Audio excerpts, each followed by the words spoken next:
have something fantastic for you. So many of the things we talk about are really upsetting. This, I think, will be relieving and interesting for you to watch. It still relates to Trump, I know, but Colin Cowherd, who is a Fox Sports host, and we've covered him before when he was calling out members of his own audience for being a little crazy on the subject of Taylor Swift. They were mad that Taylor Swift was being shown during football broadcasts, and he went and calculated how many minutes are being spent during football broadcasts normally on things that aren't football, and they don't have a problem with that. But they were very upset. We don't want to see Taylor Swift, just show football. And he called them out, many conservative members of his own audience, for that. Really interesting. Now, here he calls out Trump. And two interesting moments I'll show you. The second one is him pointing to a part of this Trump conviction conversation that not enough people are screaming from the rooftops. And I'll get to that. Super interesting. But first, I want to show you his thoughts on the economy. And the way he phrased this, I really enjoy. And again, I find this notable because he even identifies himself not as a liberal, just as sort of it seems half of all the people I talk to say this just because it sounds very sexy. I'm fiscally conservative and socially liberal, which Democrats, of course, have overseen better economic performance. So why you'd want to be fiscally conservative, I don't know. But I think people think in your personal life, fiscally conservative is good. That doesn't mean that economic policy should be that, but okay. He's that. And a lot of his audience, because he's a sports guy, just naturally, you're going to have a lot of conservatives, which is why I find this very notable, and he's technically on Fox, I guess. Here it is.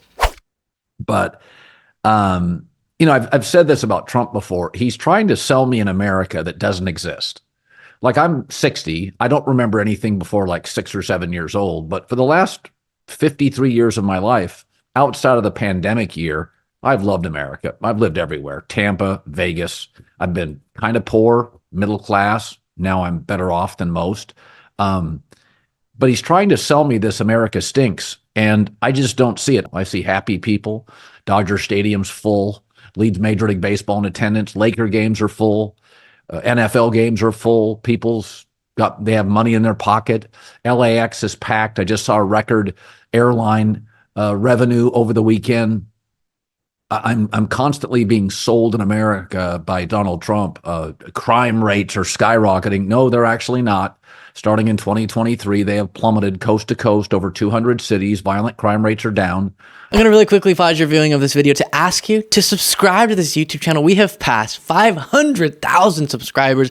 Thank you so much to each and every one of you for that. If you're not yet a part of that group, now 503 or something, then you can do so by clicking that subscribe button. You don't want to have FOMO, do you? Join the club. I mean, Los Angeles and some cities may tick up in certain areas, but it's in America he's selling me. It would be like watching your football team and they play well and win, and your neighbor says they're playing terribly and keep losing. No, they're winning and they're not playing terribly. Like, you can't keep selling me on how bad the country I live in is. So I'm not somebody that is, if you don't have policies that I connect with, and you're always grouching and bitching about the other side, I'm not really interested in you. Trump's entire game plan is the country is in a free fall. Maybe in the Trump-centric neighborhoods it is.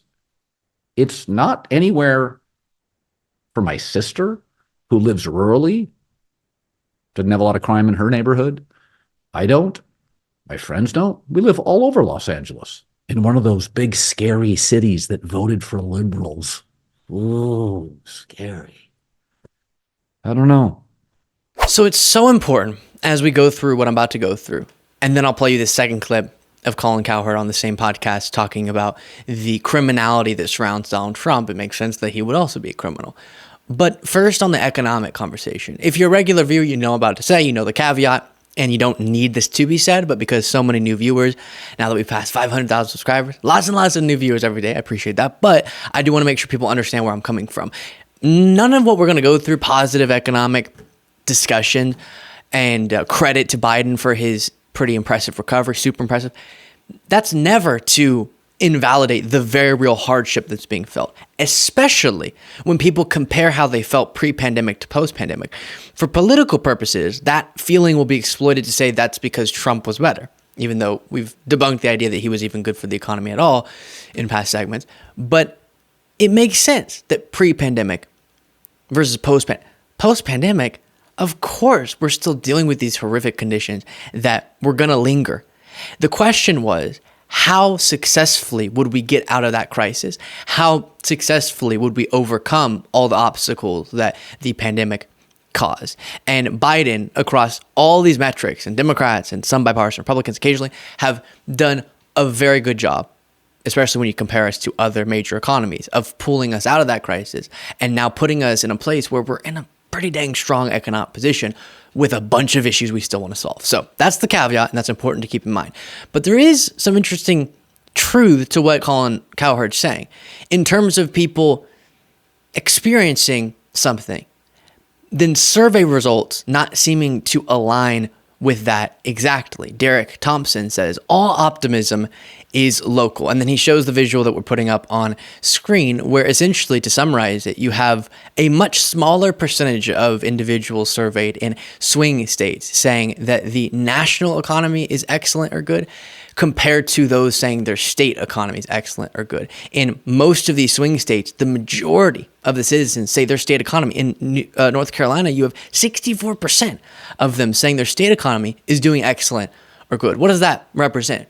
Well, closer to home, people are saying things are getting better with the issues that are very much there, the price increases, etc. But things are getting a lot better, especially with the context of the pandemic behind us. But the narrative, what's beyond close to home, what you can actually observe, what's beyond that has to be based on sort of more narrative-based things, the idea holds of things aren't going well by a huge margin. And that, I think, reveals a little bit of what Colin Cowherd's saying. It's because Trump and a bunch of other people are in the business of convincing you that Biden's driving the country into the ground, when in reality, we're still dealing with so many long-standing, long before the pandemic issues that we need to keep fighting on behalf of, and issues that were specifically exacerbated by the pandemic and Trump's mishandling of that pandemic. But things have been and are getting a lot better, and we should try to further that as much as possible. But ignoring that and risking, because of the misperception of the economy and where credit and blame lie, we risk putting Trump in office that would make these problems worse. And by the way, Business Insider reports, a majority of Americans polled believe the economy is in a recession, but it isn't. And that, again, is sort of a more large scale. How's the national economy doing? I think it's in a recession. Majority of Americans believe that, even though it's very much not. And then Ben Wexler wrote on X, guys, this is hard to understand. The entire economy crashing due to the pandemic wasn't Trump's fault. The inflation caused by the pandemic, though, was Biden's fault. And it is that unfortunate contradiction that a lot of people have been convinced of.